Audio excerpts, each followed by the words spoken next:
Rebonding করার পরে ক্লায়েন্টদেরকে অবশ্যই হোম কেয়ার ট্রিটমেন্ট করতে হবে, যাতে করে টেক কেয়ার করা যায়। কেননা রিবন্ডিং এর পরে চুল অনেক বেশি নাজুক হয়ে যায়, এবং এই সময় যদি প্রপার টেক কেয়ার বা প্রপার ট্রিটমেন্ট কিংবা প্রপার যত্ন না নেওয়া হয়, তাহলে কিন্তু হেয়ারে বিভিন্ন প্রবলেম হতে পারে। তো প্রথমে তোমাদেরকে যেটা করতে হবে, রিবন্ডিং করার পরে প্রথম 3 দিন মানে 72 ঘন্টা ক্লায়েন্টকে বলে দিতে হবে সে কোনোভাবেই চুলে কোনো প্রকার পানি লাগাতে পারবে না, কোনো ধরনের শ্যাম্পু কন্ডিশনার ব্যবহার করতে পারবে না, চুলকে বাঁধতে পারবে না, ক্লিপ লাগাতে পারবে না। কেননা ওই সময় যদি চুল বাঁধে বা ক্লিপ ব্যবহার করে, তাহলে কিন্তু ওই চুলটার মধ্যে ভাঁজ পড়ে যাবে। সো সেটা কোনোভাবে করা যাবে না। সবসময় চুলটাকে যেরকম করে খোলা রাখতে হবে। কানের পিছনে, যে দেখো এখানে যেরকম আমি কানের পিছনে রেখেছি, এইভাবে ক্লায়েন্টের চুল রাখা যাবে না। হেয়ারটাকে এইভাবে করে যদি প্রবলেম হয়, তখন এই যে চুলের সেকশন করে এইভাবে ওই চুলটাকে পেছনে রাখতে হবে, এই চুলটাকে ক্লায়েন্ট সামনে রেখে দিবে। সো এইভাবে টেক কেয়ার করতে হবে। চুলের মধ্যে কোনো রকম ভাঁজ ফেলা যাবে না এই 3 দিন। অবশ্যই রাতে যখন ঘুমাবে মাথাটাকে এভাবে সোজা রেখে ঘুমাতে বলবে, যাতে করে চুলের মধ্যে ভাঁজ না পড়ে। আর বালিশের যে পিলো কভারটা আছে, সেই পিলো কভারটা অবশ্যই যেন সিল্ক বা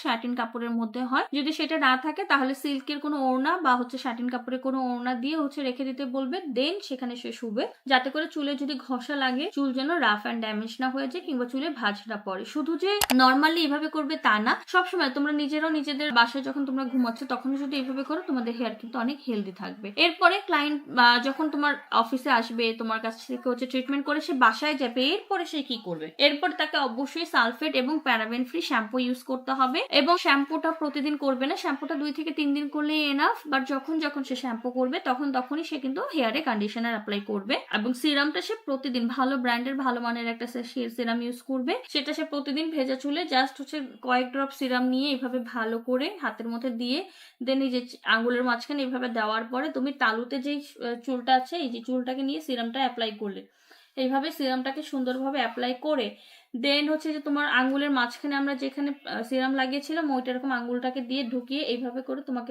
টানতে হবে। তুমি যখন এইভাবে করে তোমার হেয়ারটাকে টেনে টেনে সিরাম লাগাবে, তখন কি দেখো এই যে ফুল হেয়ার, তুমি দেখো আমার হেয়ার অলরেডি কিন্তু কি পরিমাণ শাইন আছে। কারণ দেখো আমার হেয়ারে কিন্তু এই যে হালকা কালারও আছে, সেই সাথে শাইনটাও আছে। এবং দেখো অলরেডি আমার রিগ্রোথ হেয়ার, আমার এই যে এইটুকু জাস্ট 2-3 ইঞ্চ আমার হেয়ারটা রিগ্রোথ হয়েছে। তারপরে দেখো আমার হেয়ারে কিন্তু কি সুন্দর পরিমাণে শাইনটা আছে। জাস্ট তোমরা খেয়াল করে দেখো। কেন? কারণ আমি রেগুলার হেয়ারটাতে সালফেট ফ্রি শ্যাম্পু ইউজ করি সপ্তাহে 2 থেকে 3 দিন। প্রতিদিন যখনই আমি চুল ভিজাই, আমি হেয়ারের মধ্যে কন্ডিশনার অ্যাপ্লাই করি। সপ্তাহে নির্দিষ্ট একটা দিন তোমাকে হেয়ার মাস্ক অ্যাপ্লাই করতে হবে। শ্যাম্পু করার পরে হেয়ার মাস্কটা লাগিয়ে 15 থেকে 20 মিনিট, যদি এক্সট্রিম হেয়ার ড্যামেজ হয় তাহলে 20 থেকে 30 মিনিট সে লাগিয়ে রাখবে চুলের মধ্যে। রেগুলার সিরাম ইউজ করবে। চেষ্টা করবে চুল ওয়াশের পরে ড্রায়ার ইউজ না করতে, ন্যাচারালি শুকায় যাওয়ার, সেটা টেক কেয়ার করতে বলবে। সেই সাথে ক্লায়েন্টকে অবশ্যই মাসে একবার তোমার সালনে এসে ক্লায়েন্ট যেন হেয়ার স্পা করে। কেননা হেয়ার স্পাটা ক্লায়েন্টের হেয়ার জন্য ভালো, যদি হেলদি হেয়ার হয়। আর যদি ক্লায়েন্টের হেয়ার ড্যামেজ থাকে, তাহলে তাকে ড্যামেজ রিপেয়ার ট্রিটমেন্ট বা আফটার রিবন্ডিং কেয়ার যে ট্রিটমেন্ট আছে সেটা করবে। তবে রিবন্ডিং করার প্রথম 15 দিন কোনো ধরনের হেয়ার স্পা আমরা করব না। এরপরে আমরা ক্লায়েন্টের চুলে হেয়ার স্পা করব।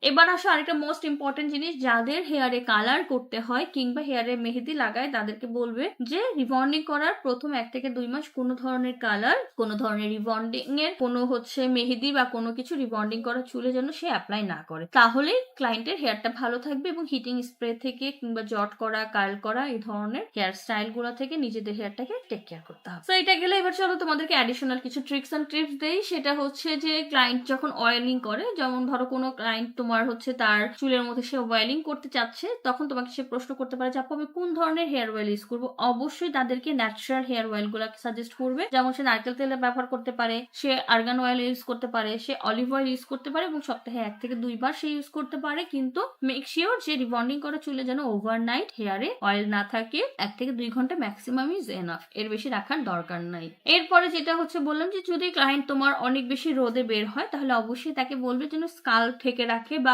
ওড়না দিয়ে চুলটা ঢেকে রাখে। কেন? কারণ আমাদের সান থেকে যে ইউভি লাইটটা আমরা পাই, ওটা যেহেতু অলরেডি কেমিক্যাল করে তোমার হেয়ারটা অনেক নাজুক হয়ে গেছে, অনেক উইক হয়ে আছে, সুতরাং এটা যদি খুব বেশি রোদের তাপে পড়ে, তখন কিন্তু হেয়ারটা বার্ন হয়, তখন কালার টেক্সচার চেঞ্জ হয়ে যায় এবং ড্যামেজ হয়ে যায়। এছাড়া আরেকটা জিনিস তোমাদেরকে মোস্ট ইম্পর্টেন্টলি খেয়াল করতে হবে, ক্লায়েন্টকেও বলে দিতে হবে যে সকল ক্লায়েন্টের চুলের আগা ফাটার সমস্যা থাকে, তাদেরকে তোমাদের বলতে হবে যে ম্যাডাম আপনার চুলে যেহেতু আগা ফাটার সমস্যা আছে, আপনি অন্ততপক্ষে মাসে একবার বা 2 মাসে একবার এসে শুধুমাত্র স্প্লিট এন্ডের ট্রিটমেন্টটা করে যান।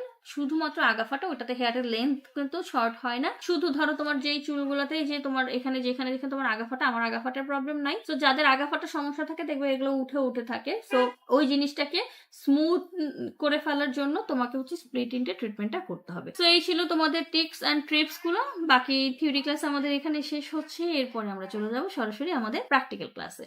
সো দেখা হচ্ছে প্র্যাকটিক্যাল ক্লাসে, সবাই ভালো থাকো, টাটা।